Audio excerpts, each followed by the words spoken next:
의 빛이 흘러넘치고 있다는 것을 우리에게 보여주고 있는 것입니다. 계시록 21장 12절에서 14절의 말씀을 보면 이 거룩한 성 예루살렘의 성에 12문이 있고 12기초석이 있다라고 합니다.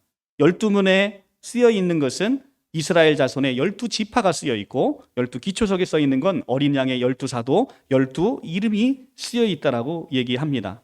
12이라는 숫자가 어떤 숫자입니까? 바로 사방위, 동서남북 사방위를 상징하는 사라는 숫자와 삼위일체 하나님을 뜻하고 있는 3의 곱하기를 해서 나온 단어입니다. 3 곱하기 4, 12. 그래서 온 우주적 숫자로 12를 상징하고 있는 것이죠. 그런데 구약의 12과 신약의 12를 구약의 이스라엘 백성과 신약의 예수님께서 직접 선택하신 12사도의 이름이 각각 이 예루살렘 성에 쓰여 있다는 것은 구약 시대에 예수님을 믿었던 모든 족속과 신약 시대에 지금 예수를 주로 섬기는 모든 백성들이 이 거룩한 성 예루살렘을 구성하고 있다는 것을 우리에게 보여주고 있는 것입니다. 구약의 12지파의 이름과 신약의 12지파로 상징되는 모든 사람들이 이제는 새 이스라엘 백성이 되었다는 것이죠. 그렇기 때문에 이스라엘이라고 하는 것은 이제 새 이스라엘로서 예수 믿는 사람 전체를 통칭해서 쓰고 있는 단어입니다. 에스겔서에 따르면 10장 18절에서 여호와의 영광이 이스라엘의 우상 숭배로 떠나게 되는 사건이 나옵니다. 그리고 에스겔이 이상 중에 본 성읍에서는 여호와께서 43장 4절에서 이제 여호와의 영광이 성전에 돌아와서 그 영광이 성전에 가득하게 되는데 이 43장 7절에 보시면 새로운 여호와의 성전은 다시는 여호와가 떠나지 않는 영원한 여호와의 처소가 될 것을 에스겔이 이상 중에 환상 가운데 보게 되는 것입니다. 바로 이 여호와가 영원히 떠나지 않는 이 처소, 여기가 바로 어디입니까? 바로 여러분들 자신이고 우리 교회의 공동체를 얘기하고 있는 것입니다. 너희는 너희가 하나님의 성전인 것과 하나님의 거룩한 성령이 너희 안에 거시는 것을 알지 못하느냐라고 사도 바울이 얘기하고 있지 않습니까? 여러분은 여러분들이 성전인 것을 알지 못하느냐라고 사도 바울이 강하게 지금 여러분들에게 지금 얘기하고 있습니다. 여러분이 뭐라고 얘기하는 것입니까? 여러분들이 성전이 됐다는 것입니다. 성전이 됐다는 것은 여러분들이 이미 모든 죄에서 깨끗함을 입었다는 거예요. 여러분들이 모든 죄의 사함을 입었다는 것입니다. 이것이 사도 바울이 고린도전서 3장 16절에서 여러분들에게 전하고 있는 메시지입니다. 그런데 이 깨끗함, 여러분의 그 거룩함, 그렇기 때문에 하나님의 영이 여러분들 안에 직접 한 사람 한 사람씩 그 안에 여러분들 안에 거하겠다라고 지금 얘기를 하고 있습니다. 얼마나 영광스럽습니까? 여러분들 안에 지금 하나님의 성령이 계십니다.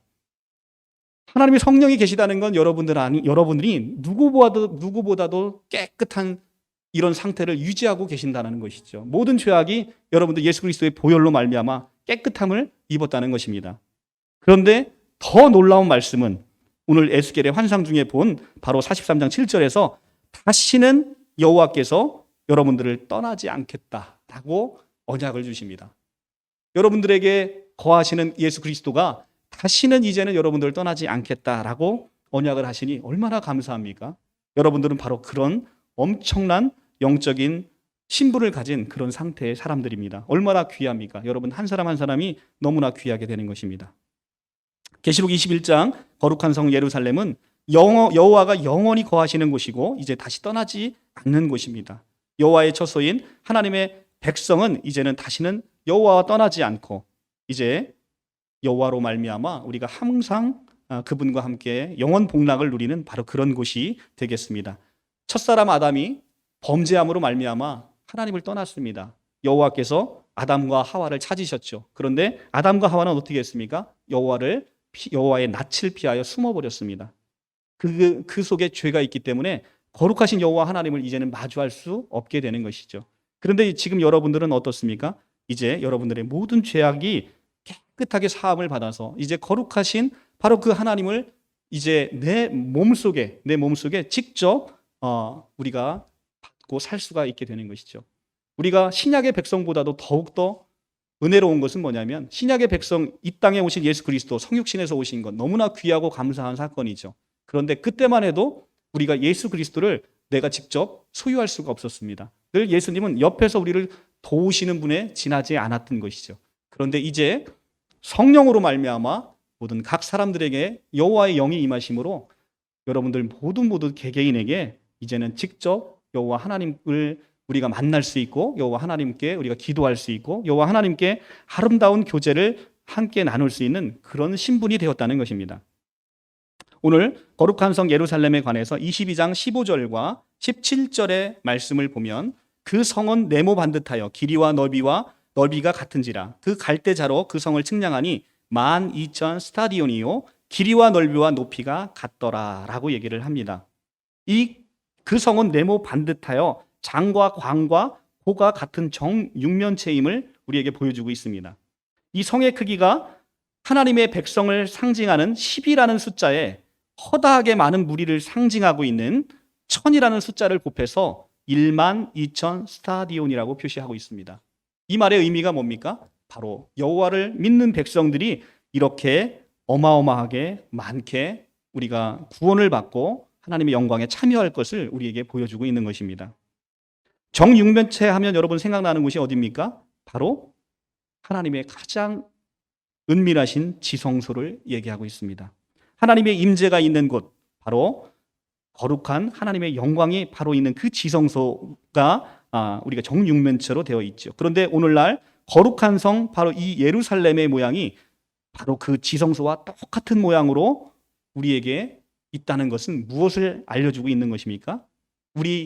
우리가 바로 지성소가 돼서 우리 안에 바로 하나님께서 임재하고 계신다는 것을 알려주고 있는 것입니다. 구약의 대제사장이 대속제일에 한 번씩밖에 들어갈 수 없었던 바로 그 지성소가 이제는 우리가 그 지성소가 돼서 하나님께서 영원히 거하시는 하나님의 처소가 되었다는 것. 이것은 실로 놀라운 복음이 아닐 수가 없습니다. 우리는 이제 이 지성소가 됨으로 말미암아 하나님이 우리 안에 거하시고 우리가 하나님의 교제와 교통을 언제나 누릴 수 있는 그런 영광된 신분이 되었다는 것은 참으로 놀라운 복음이 아닐 수가 없습니다. 우리가 기도를 통해 언제든지 지성소에 들어갈 수 있게 되었습니다. 이것은 예수께서 십자가에서 죽으실 때 지성소로 통하는 성전의 휘장을 완전히 찢어버리신 것입니다. 예수께서 십자가에 돌아가실 때 바로 이 성전의 휘장이 하나님께 들어가는 것을 가로막았던 이 성전의 휘장이 위에서 아래로 찢겨졌다는 것을 우리가 복음서를 통해서 볼 수가 있지요. 이제 새하늘과 새 땅에서 하나님의 영광이 우리를 한시도 떠나지 않고 우리를 지키시고 보호하신다라고 성경은 지금 약속하고 있습니다. 너무나 기쁘지 않습니까? 여러분, 너무나 아름다운 복음이 아닐 수가 없습니다. 계시록 21장 18절에서 21절의 말씀을 보면 요한은 지금 보석들을 아마 세상에 있는 보석들을 다 총동원해서 성도의 아름다움과 영광스러움이 얼마나 크고 아름다운지를 지금 표현하고 있습니다. 우리는 바로 그렇게 존귀하고 아름다운 보석과도 같은 존재입니다. 이 보석은 대제사장들이 흉배에 붙여 있는 바로 그 보석입니다. 출애굽기 28장 17절에서 21절에 나오는 말씀인데요. 이는 구약시대 대제사장에게만 주어졌던 그런 권한들이 지금 거룩한 성 예루살렘의 백성이 된 바로 하나님의 백성인 여러분들에게 이 대제사장에게 주어졌던 권한이 여러분들에게 주어졌음을 우리에게 암시해 주고 있는 것입니다. 우리 성도들은 이렇게 찬란하고 아름답고 영광스러운 몸이 되어서 이제는 우리가 상상할 수 없는 거룩한 신분을 갖게 됐다는 것을 요한계시록은 우리에게 보여주고 있습니다. 바로 이 소망이 이 땅에서 가난과 멸시와 천대를 견디게 해주는 소망이 아닐 수가 없었습니다. 요한계시록은 왜 쓰여졌다고 얘기했습니까?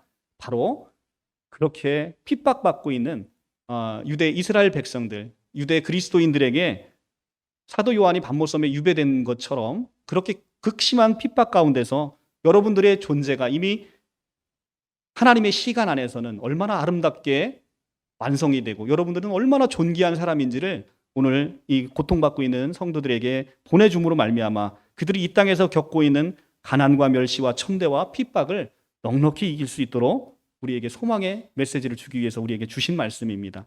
여러분들도 지금 삶 가운데 고난받으시고 고통받으시고 이런 환난과 고난이 있으시다고 한다면 하나님께서 여러분들을 이렇게 존귀하고 보배롭게 여기신다는 이 말씀으로 오늘 소망을 가지시기를 간절히 바랍니다. 여러분은 지금 이 비밀과 소망이 어디에 있는지를 우리가 똑똑히 보셔야 됩니다. 우리가 거룩한 성 예루살렘에 된 이유가 뭡니까? 바로 어린 양이 우리와 함께 계시기 때문에 그렇습니다. 그분은 누구십니까? 그분은 바로 하나님이십니다. 하나님이신 그분이 바로 우리 안에 계시기 때문에 우리가 그렇게 존귀한 존재가 되었다는 것입니다. 이 비밀은 저무라 놀라운 비밀입니다. 골로새서 1장 27절에 이 비밀은 만세와 만대로부터 감추어졌던 것인데 이제는 그의 성도들에게 나타났고 하나님이 그들로 하여금 이 비밀의 영광이 이방인 가운데 얼마나 풍성한지 알게 하려 하심이라. 이 비밀은 너희 안에 계신 그리스도시니 곧 영광의 소망이니라 라고 말씀하십니다. 이 비밀이 꼭꼭 감춰졌답니다. 언제까지? 바로 예수님이 초림으로 이 땅에 나타날 때까지 감춰졌다는 것입니다. 언제 근데 이 비밀이 풀어졌습니까? 바로 예수 그리스도의 초림으로 말미암아 이 비밀이 여러분들에게 다 계시돼서 이 그리스도의 영광의 소망이 여러분들에게 다 주어졌다는 것입니다. 이제 여러분들은 이 비밀의 소망으로 그리스도 안에서 이 영광의 풍성함을 누리시며 사시기를 간절히 바랍니다. 계시록 21장 22절과 23절의 말씀은 새 예루살렘에서 예수 그리스도가 성전이시므로 이제는 우리가 지금 보는 것과 같은 가시적인 성전, 물리적인 성전은 필요 없게 되는 것입니다. 언제나 함께 그리스도가 우리와 함께 거하시고 하나님이 함께 거하심으로 우리와 언제나 교제하시기 때문에 이제는 성전이 필요 없게 되는 것입니다. 우리가 성경에 보면 22절에 성 안에는 내가 성전을 보지 못하였으니 성전이 필요 없는 것이죠. 우리가 늘 성전 자체가 돼서 하나님이 우리와 거하심으로 이제 더 이상 성전은 필요 없습니다. 그리고 그것은 언제나 하나님의 영광이 비춤으로 더 이상 해나 달이 비침이 쓸데가 없습니다. 23절에 그 성은 해나 달이 비침이 쓸데없으니 왜 쓸데없습니까? 하나님의 영광이 늘 비치고 있으니 이제는 해 달이 필요가 없는 것이죠. 이런 모든 것들은 이사야의 예언인 이사야 60장 11절과 19절에서 20절의 말씀이 그대로 성취되는 것임을 우리가 알 수가 있는 것입니다. 우리는 이렇게 새하늘과 새 땅에 들어가는 우리 성도의 모습은 왕의 모습으로 그려지고 있고 영광과 존귀를 가지고 들어가는 모습으로 지금 24절과 27절의 말씀으로 우리가 보게 됩니다. 26절에 보면 사람들이 만국의 영광과 존귀를 가지고 그리로 들어가겠고, 그죠? 사람들이 어떻게 들어간답니까? 만국의 영광과 존귀를 가지고 그 예루살렘 성으로 들어간다고 얘기하고 있습니다. 얼마나 영광과 존귀스러운지 여러분들이 그런 존재인 것을 오늘 성경은 증언하고 있습니다. 제가 하는 말이 아닙니다. 여러분들이 성경을 통해서 하나님께서 여러분들에게 직접 주시는 그런 말씀입니다. 그러니 모든 사람 한 사람이 얼마나 귀하겠습니까? 그 귀한 생명 우리가 바라볼 때 여러분들이 우리가 정말로 하나님의 마음으로 하나님의 심정으로 우리가 성도님들을 섬기고 또 이웃을 섬길 수 있는 그런 힘이 거기서 나오게 되는 것을 보게 됩니다. 계시록 22장 1절에서 5절의 말씀도 이어서 보겠습니다. 계시록 22장 1절에서 5절은 첫 창조 아래에 있던 그 에덴 동산을 모티브로 해서 요한계시록의 마지막 부분이 다시 한번 그 에덴 동산을 등장시킴으로 말미암아 하나님의 구속의 역사의 완성이 바로 에덴의 회복임을 우리에게 보여주고 있습니다. 22장에 보면 생명나무와 생명나무 과실은 새 창조 안에 존재하는 하나님의 생명이 완전히 충만한 상태임을 우리에게 보여주고 있습니다.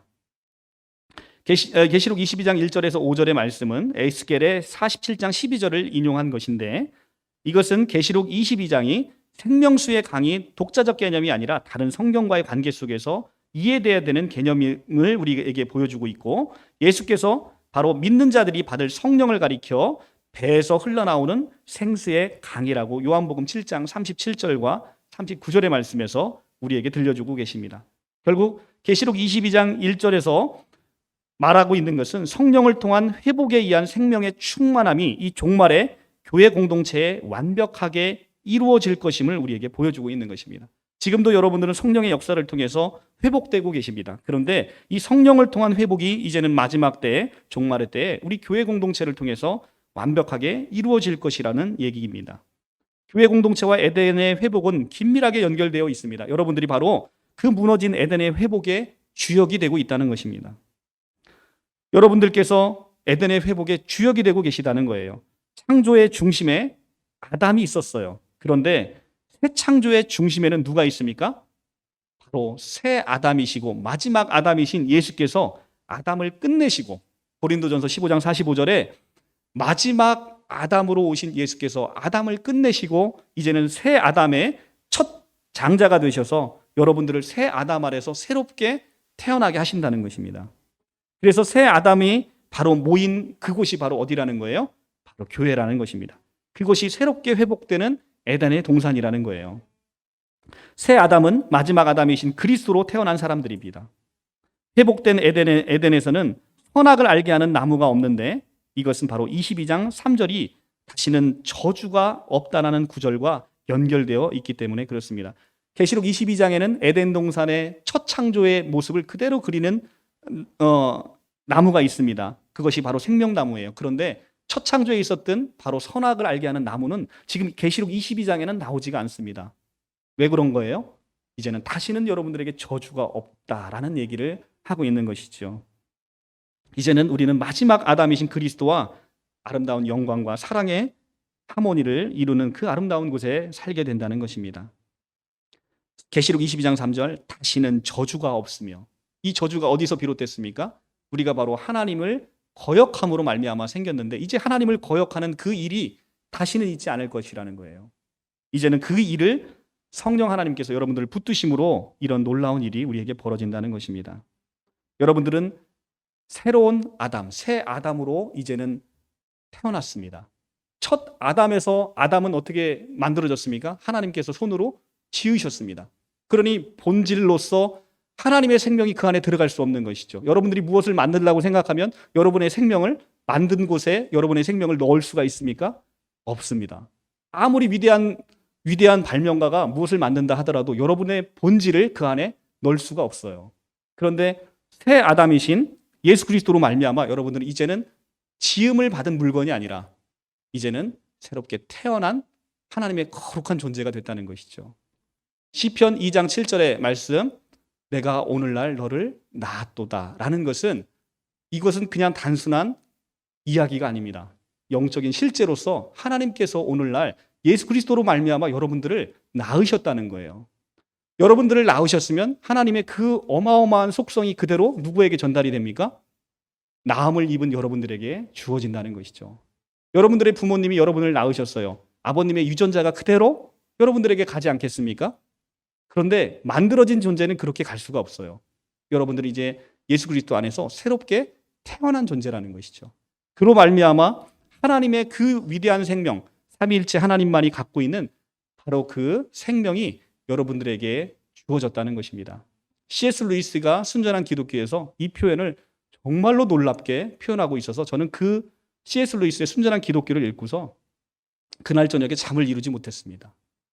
우리가 예수로 말미암아 얻게 되는 이 생명은 얼마나 위대한 생명인지를 제가 깨닫는 그 순간에 그날 저녁에 너무나 감사하고 흥분돼서 잠을 이루지 못했습니다. 우리가 예수를 믿고 영원한 생명을 갖는다 할 때 우리는 시간 안에서 우리가 지금의 생명을 가지고 영원히 산다라고 생각을 한다는 것이죠. 근데 그것은 영원한 생명이 아니라는 것입니다. 여러분들이 지금 가지고 있는 생명으로 영원히 사는 것은 여러분들이 피조된 생명으로 영원히 산다는 거예요. 성경은 그런 생명을 얘기하고 있지 않다는 것입니다. 성경은 여러분들이 지금 가지고 있는 생명이 아니라 여러분들의 생명 말고 삼위일체 하나님만 갖고 있는 바로 그 생명으로 나와 함께 아름답게 살겠다라고 얘기를 하시는 거예요. 그러니까 여러분들이 진실로 하나님을 아버지라 부르는 것은 그냥 아버지라고 불러 해서 부르는 게 아니라 실제 내가 하나님의 생명으로 내가 태어났기 때문에 그분을 아버지라고 부를 수밖에 없다는 것입니다. 어떤 위대한 조각가가 조각상을 여러분들과 똑같은 조각상을 만들었어요. 그런데 그 조각상이 어느 날 사람의 생명이 움직이는 것을 보고 그 사람의 생명을 너무 부러워했다는 것입니다. 그런데 어느 날 그 조각상에게 사람의 생명이 들어올지 모른다는 소문이 돌았는데 실제 그 조각상이 사람의 생명을 갖게 되었다는 거예요. 아무런 생명이 없는 무생물인 조각상이 사람의 생명을 갖게 되는 것, 얼마나 놀라운 변화입니까? 그런데 더 놀라운 변화는 피조물에 지나지 않는 바로 인간이 그 위대하신 창조주의 생명을 갖게 됐다는 것. 이것은 조각상이 사람이 된 것보다 피조물인 인간이 하나님의 생명을 갖게 됐다는 것이 훨씬 놀랍다라는 이 C.S. 루이스의 설명을 듣고 나서 예수께서 왜 십자가에 달려 죽으실 수밖에 없었는지, 그리고 왜 다시 부활하실 수밖에 없었는지, 이제 그 원리를 깨달으며 너무나 놀랍지 않을 수가 없었던 것입니다.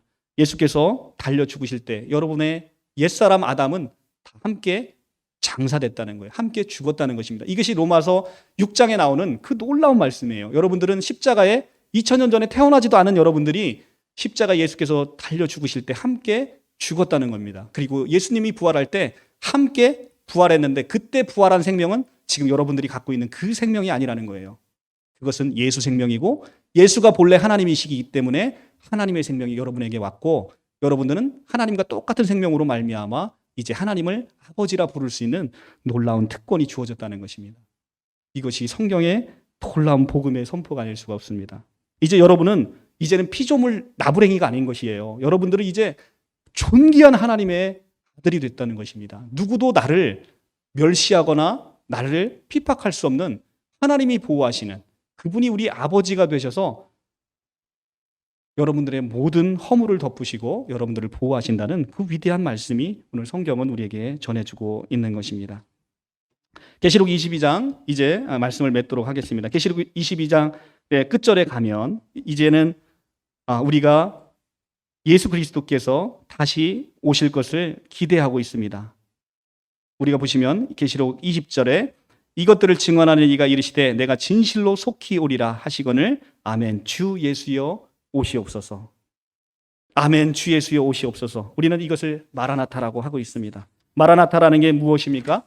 여러분, 마라나타는 내가 지금 그냥 체념한 상태에서 이 세상 진짜 너무나 고통 가운데 있고 내가 이 세상에서는 내가 루저가 돼서 더 이상 살 희망이 없어서 이 더러운 놈의 세상 빨리 없어지고 하나님의 세상에 오길 바란다라는 그런 의미의 마라나타가 아닌 것입니다. 이 마라나타는 지금 우리에게 주어진 삶 속에서 이 하나님의 생명을 가지고 하나님의 생명을 모르는 분들에게 하나님의 생명을 전해주고 이 생명 가운데 내가 죽음이라는 것을 설레이고 기쁘고 감사함으로 맞이할 수 있는 자들이 부를 수 있는 그 말이 바로 마라나타라는 것입니다. 여러분들은 이 마라나타를 가지고 계십니까? 여러분들 이 세상 끝날 때 정말 감사하고 기쁨과 평안함으로 우리 하나님을 맞을 준비를 여러분들 하고 계십니까? 오늘 우리 사랑하는 성도님들이 모두가 예수께서 다시 오시는 그날 내가 마라나타를 소명하면서 내가 진실로 속히 오리니 아멘 주 예수여 오시옵소서라고 우리가 고백하는 우리 성도님들이 되시기를 간절히 바랍니다. 우리는 이렇게 주 예수 오실 날을 다시 소망하고 살아가는 하나님의 거룩한 성도입니다. 잠시 잠깐 후면 오실 이가 오시리니 지체하지 않으시겠다고 말씀하고 계십니다. 이제 잠시 잠깐 후면 오실 그리스도를 여러분들 맞을 준비를 하고 계십니까? 이제는 다음 주에 거룩한 성탄이 있습니다.